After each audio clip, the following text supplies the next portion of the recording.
Hello, dear students. Welcome back to this online course here again. So we have been speaking about acculturation these last days, and we will continue to speak about it the next 2 weeks, but we will be looking at it from a quite different perspective because we will be looking at multicultural societies, and we will be looking into factors about immigration from different perspectives. So let's start off with this course for this week. So, what are we going to look into? We're going to debate on acculturation and cultural identity. We'll look into some factors about that. We'll look into what is actually multicultural society, whether it's actually functional or not. And we'll look into what it means to be a multicultural person in terms of different generational perspective. And then we will challenge a little bit the views about my generation and a little bit the views of your generation. And I would like to ask you to contribute on that in your participation question. Today I will also show you a little bit of my experience from France when I lived there during the time of the terrorist attacks. And then we'll be looking into a video about Declaration of Human Rights and whether that can be considered as something universal.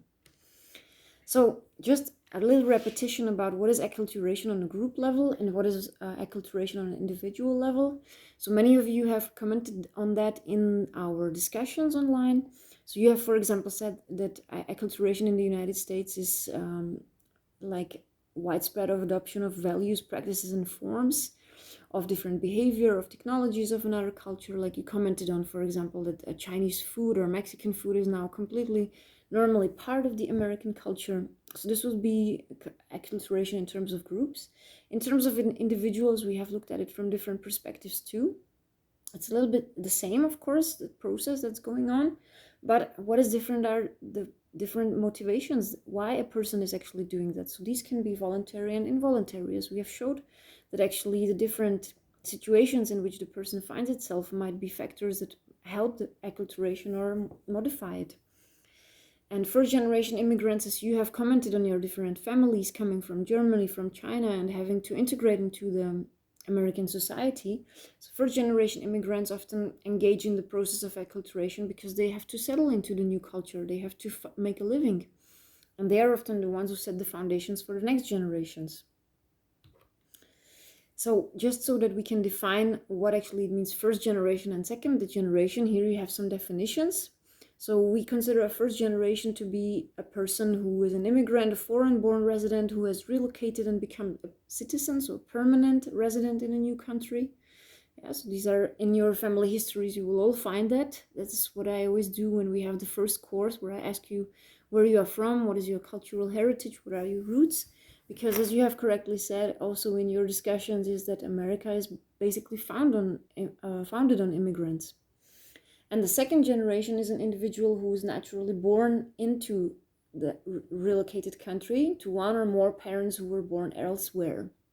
Yeah, so this is a widespread definition. Then you can also have the 1.5 generation who are, for example, teens who were not born in the country but who were acculturated during their adolescence, for example. So there are different definitions, but here is actually the main definition that is used for these two groups.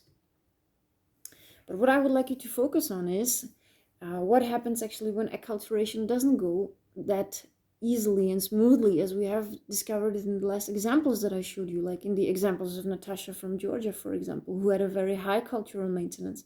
So just remember these two terms, cultural immersion and cultural maintenance, because they're very important for actually the process of acculturation and how it goes. So we have defined now in several times and in several readings and discussions and everything that acculturation is a process through which a person or a group from one culture comes to adopt practices and values of another culture while still retaining their own distinct culture. This sounds very good, right? Now we are moving away from the definition of assimilation. We use more acculturation. But what happens if actually the person does not have any ties to the original culture? What happens if these ties are broken or if they are not traceable anymore for the person? What actually happens if the person doesn't really feel like he has a cultural identity? And this is something that can become very dangerous, where the person can become very vulnerable. And this is something that was observable, what happened during the last years in France. And that's what I would like you to listen to.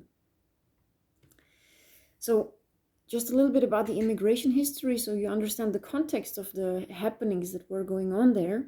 I don't know if you've heard about it, because now it's quite, almost we can say it's a long time ago. It's like 5 and 4 years ago, but it's still a very actual topic.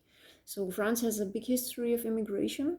France is a country that promotes diversity, that promotes multiculturalism. They have it in their motto, égalité, liberté, fraternité. And after the Second World War, France was actually demanding immigrants to come to their country in order to reconstruct it, because it was destroyed. So there, the Convention of Geneva declared that actually 80% of the immigrants were accepted. Yeah, so if you compare that to the actual percentage of immigrants and the controls that are going on right now, well, we found ourselves at a really different situation.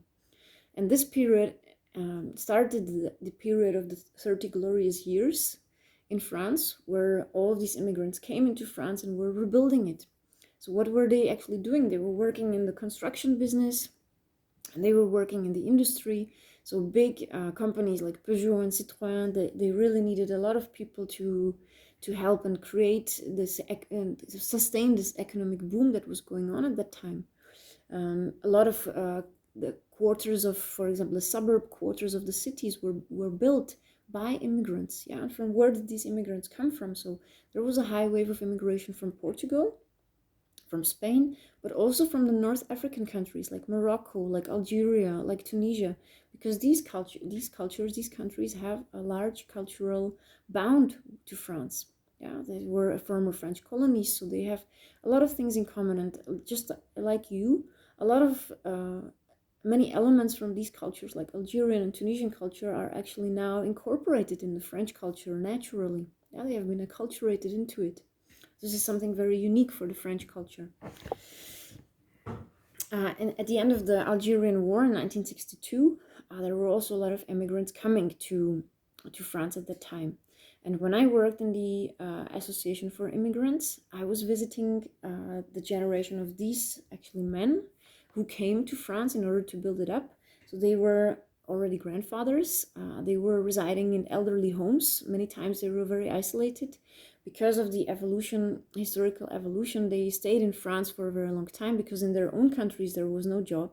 So they were staying in France and they were sending money back home to their families.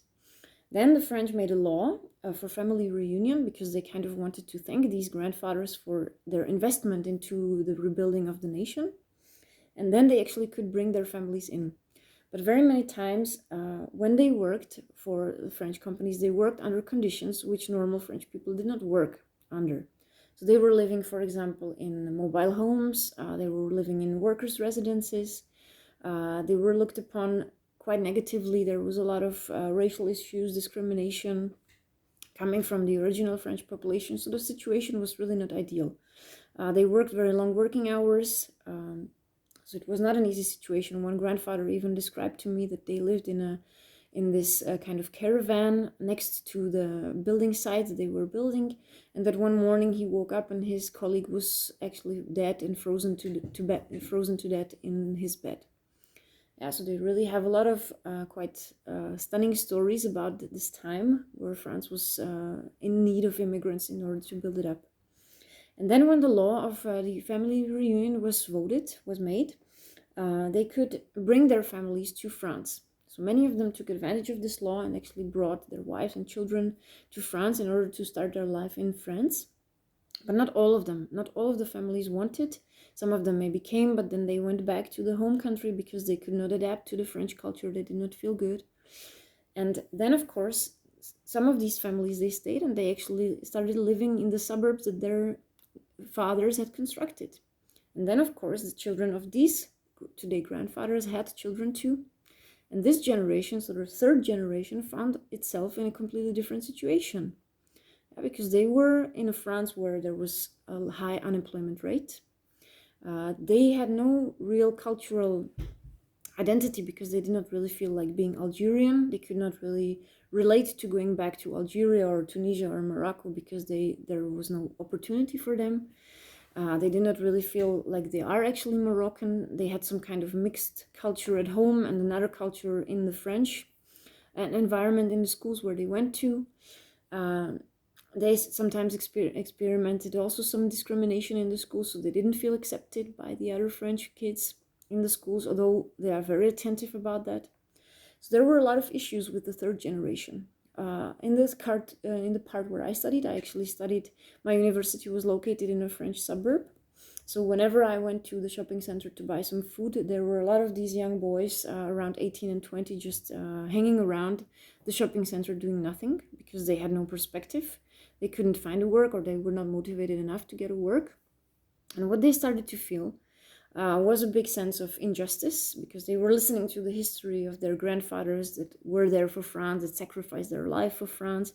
They kind of felt like their families were torn apart because of that.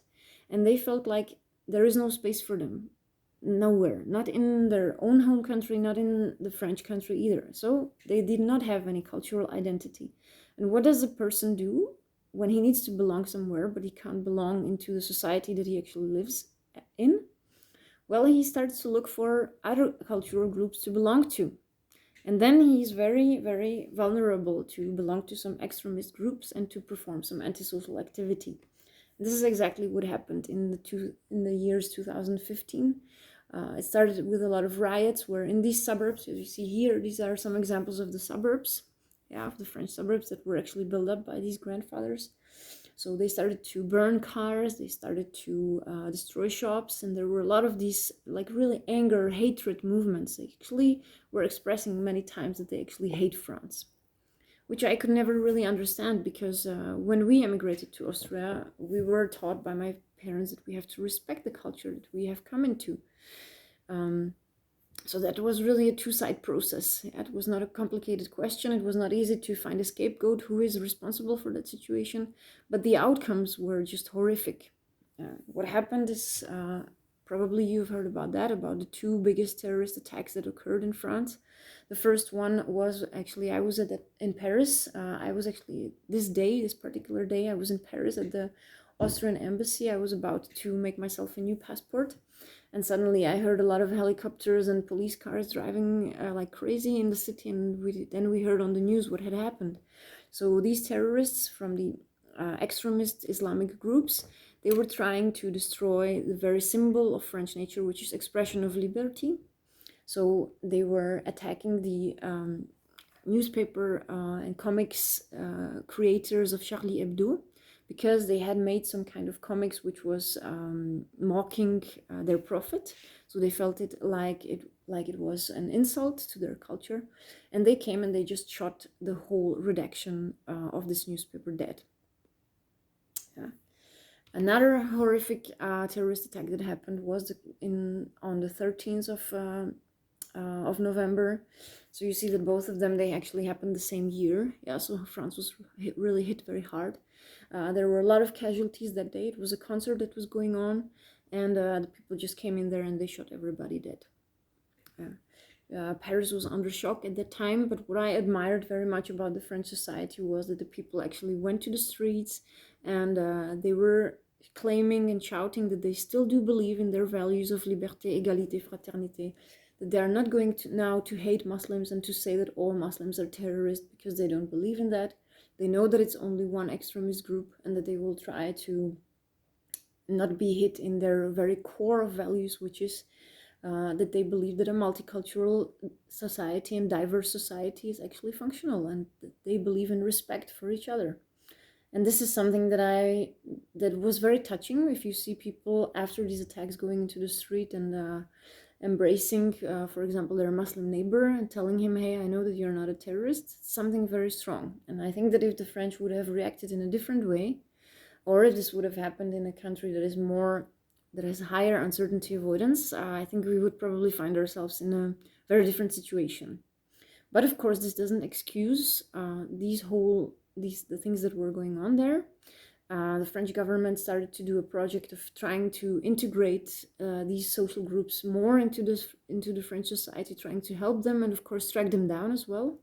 And when they discovered that anybody was from these young boys was involved in some terrorist institution, whether it be just watch videos or send any comments to these organizations, well, they would track him down. So they have done a very good job in that. But why I'm speaking so much about that is because this is the very core of our course. Yeah? It's cultural identity. If you don't have cultural identity, it really does affect you a lot. And why are you so vulnerable into joining these groups is because they actually fill the gap. They give you the feeling like you belong to some kind of society with real values, and that your life is meaningful. They give you a purpose. Yeah, they give you the feeling like you are part of something, and this is, I guess, something that we really all need. So we can really say that cultural identity is a basic human need. It's something that we cannot exist without believing that we belong somewhere to one group of people. So this was one big point that I wanted to make, a point that we usually discuss quite a lot in our course, but unfortunately, well, we can't do it right now. So at least if you want to comment on that, you can, of course, let me know by email or in the discussions. So now let's just do a little bit more frameworking. I just want to compare the acculturation strategies in terms of individual approach and in terms of a larger society. So we have spoken about acculturation strategies, which mean adaptation to a new culture in terms of individuals or in terms of these different groups. But now what happens if we look at it from a wider perspective in terms of a whole society? Yeah, so this is something that intercultural psychology studies. So psychological phenomena that result from contact among cultural groups. So how do people work out their life while living together in a culturally plural society like the United States? Yeah, this is something that we have discussed a lot also. So here are the different acculturation strategies in terms of larger societies, in terms of Czech Republic, United States, Europe. Yeah. What we have spoken about, what is parallel actually to acculturation. So the ideal situation is multiculturalism. Yeah, meaning combining cultural maintenance with inclusive participation. Of course, this is the ideal situation. It's been discussed also in the case studies which we did, where the people said, well, I maintain my own culture and I'm proud of my own culture, but I respect the new culture, the welcoming culture as well. So this would be considered an effective way of maintaining a multicultural society. What you have spoken about a lot is America being a melting pot. So this is more linked to assimilation, where different cultures in one society meld into one, actually some new kind of society, some uniformity. And maybe this is the reason why it is so hard to define what actually American society is. And then, of course, on the other half, we have the examples that are not as fortunate, which is exclusion, outlining discrimination of cultural groups, or segregation, and now questionable whether in the French example we speak about segregation or exclusion. Yeah, because sometimes the exclusion was not coming necessarily from the host culture, but it was also coming from the culture that did not want to integrate itself. Yeah, so segregation, setting a group apart from the dominant culture. And in relation to your own country, you can think about which ethnicities in your own country are segregated, excluded, melted, or acculturated. Yeah, here you have a little graphic, a little outlook, comparison of what the American population was composed of in the 1960s, what it is composed of now, and what it probably will be composed of in 2050. That's a statistical outlook. Questionable whether this will be how it is, because statistics don't always come out the way they were calculated, but usually it can be pretty accurate. So here's just a slide about intercultural relations. If we look into how it actually goes about when two different cultures meet, what are the domains that are concerned? Of course, it's diplomacy. Yeah, if you study diplomacy, well, you have to study intercultural relations. You have to know all the possible biases and risks that can result from contact of two cultures that are different. And the main difference in intercultural relation is, again, same situation as we have spoken about uncertainty avoidance, is that there is actually no contact needed. And offers that contact is needed. A lot of opinions are created even without the culture ever having met one another, which is even stronger now in the contemporary telecommunication and internet connection. You can build yourself an opinion about something although you have never been there. It's even more common also now in the COVID situation. As the news is full of that and is giving you information, you make yourself a picture, although the actual situation might not really be like that. So it can be rooted in awareness from prior historical context. And we'll be studying that a little bit more now in depth. But before, I want to ask you what can be some basic intercultural processes blocking the interaction or adaptation process. When two cultures meet, when two cultures are confronted with acculturation to one another, what can happen? What is blocking the contact? What do you think? It's stereotypes, prejudice, and resulting discrimination, of course. Yeah, so they can be noted among people who have no contact with another culture, and their collective phenomena that drives individual beliefs. Once again, we have shown that on many examples already when we spoke about stereotypes in terms of personal character. But what is actually the difference between stereotypes and between prejudice? So in some ways we need stereotypes. They're like cognitive categories, like just as we spoke about language. We need to make some kind of cognitive categories in order to make sense out of the world. Just like we need the category of vegetable and fruit, we need the category of being able to understand what is an American, what is a Chinese. Yeah, so in itself, they are necessarily not something bad, because they kind of bring order to diversity. But what is the problem with them is that they are generally overgeneralized. And of course, not very many times stereotypes are actually positive. It's rather the opposite that they are. And they are always rooted in the images and collective social representations, and in the historical roots resulting from the contacts of each culture among each other. So the problem with stereotypes is that they actually don't really give the person a chance. Yeah? If you have a stereotype about how a typical American is, and you meet him, and you are involved and influenced by this stereotype, then you don't really give him a chance to reveal himself to you. Maybe he's not like that. Maybe he's different. So these are stereotypes. Different with prejudice is that they are much more negative, and they involve some kind of emotional reaction, emotional connotation, and they can become very personal. And they are much more consistent over time. So evaluation of a group in intercultural relations, general ethnic prejudice, and attitude. So they are really something which is rooted much more deeper. Like, for example, in historical conflicts, a lot of my Russian patients tell me that they face a lot of discrimination and racism because of our history, common history together, or because of the economic status. For example, gypsies have for a lifelong time now had a very negative connotation because of their economical situation. And it's also very hard for them to get out of it. So those who strive, they have a difficult time because they have to overcome these prejudices, such as gypsies have never worked and they will never work. And if you compare it to the actual happenings, you can see that very much right now with the COVID spread that's going on. There are a lot of prejudices coming up, building up. For example, in terms of Chinese, like all Chinese are infected and dangerous. And it's quite scary if you remember that we have spoken about that when we spoke about social representations among Chinese. And now it's actually really happening. And Chinese people are being discriminated because of what's going on in the world. The same thing is with Muslims. Yeah, as the terrorist attacks go up, the racism and discrimination against Muslims goes up as well, because many people will just put everybody in one pot and will say all Muslims are terrorists, which is not true, of course.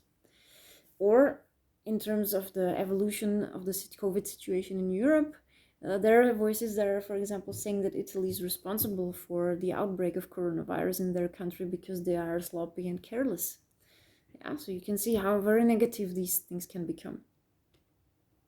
So, as I said, prejudice is always connected to some very intense negative effect, whereas stereotypes are connected to some kind of cognition or a category that is going on in the mind in order to be able to put the world into some categories. But both of these, prejudice and stereotypes, have for effect some certain type of negative behavior, and that is discrimination of a group of people.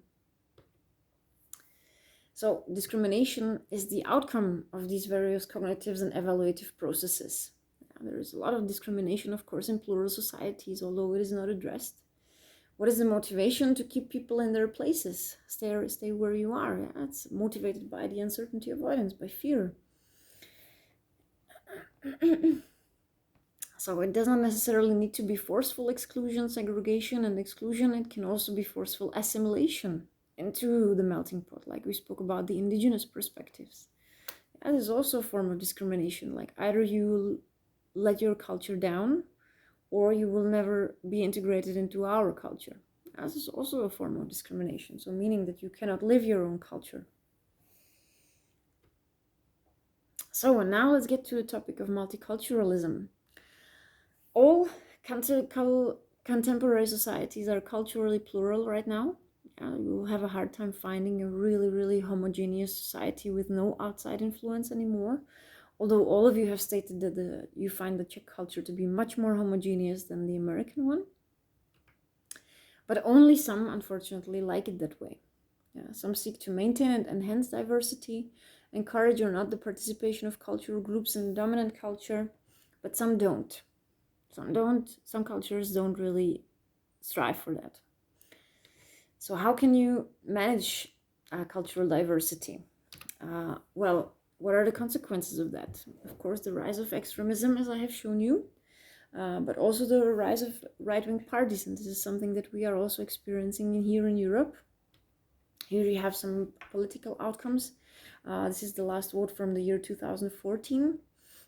You can see that the far-right parties are rising almost in most of the countries of Europe, which is quite, of course, preoccupative for many people from many fields, and we will see what the COVID situation will do with that. Generally, it does not really help that. I have experienced the time of the French vote where the French National Party was about to be voted, and where they received a really high percentage. The French people were very afraid of that this would happen, that they would take the complete power, and fortunately it did not happen. But you can see that there is really a tendency that is for this to rise. And we will speak about that even more if we link that topic to immigration, because that's one of the topics which is directly attached to these statistics. And now let's think a little bit more hypothetically and look at it from a generational perspective. Can we really make it work, this multicultural society, and under which conditions? So this will be a question for you for this week in your Google document to think about that. Under which condition can actually multiculturalism work? Is it something that we are trying to build, but it's only a fiction, it's not possible? Or do you think it's something that will sustain? That's actually a way of life that we will adopt and that we will maintain. Yeah, so here you have a little video which will inspire you to do your Google Doc cooperation, so you can look at it. It's questionable whether humanism and the political correctness is actually a threat for us, and if the fear of the Islamization of Europe is justified or not. So you will have the possibility to watch that and comment on it.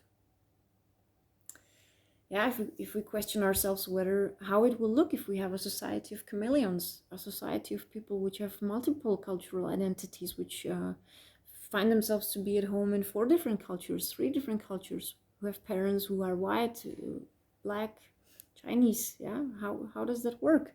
You have much more experience in that than we do. This is questionable how our children will live that. Now, if we look at it from the perspective of a Georgian, like I told you, the Georgian saying, if you have no cultural belonging, you are nobody. So what can be positive about being a multicultural? It's what is considered positive is being a globetrotter, a citizen of the world, that you are open to new experiences, that you are not apt to prejudice or to racism, that you believe in the fact that one race and one world is actually something that can happen, and you have a high tolerance towards diversity. But what would the negative people say about it?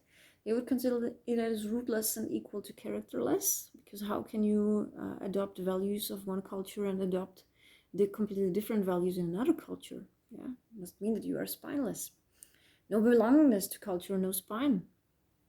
Utopistic, naive view of the world, that this is not actually sustainable, it's not possible.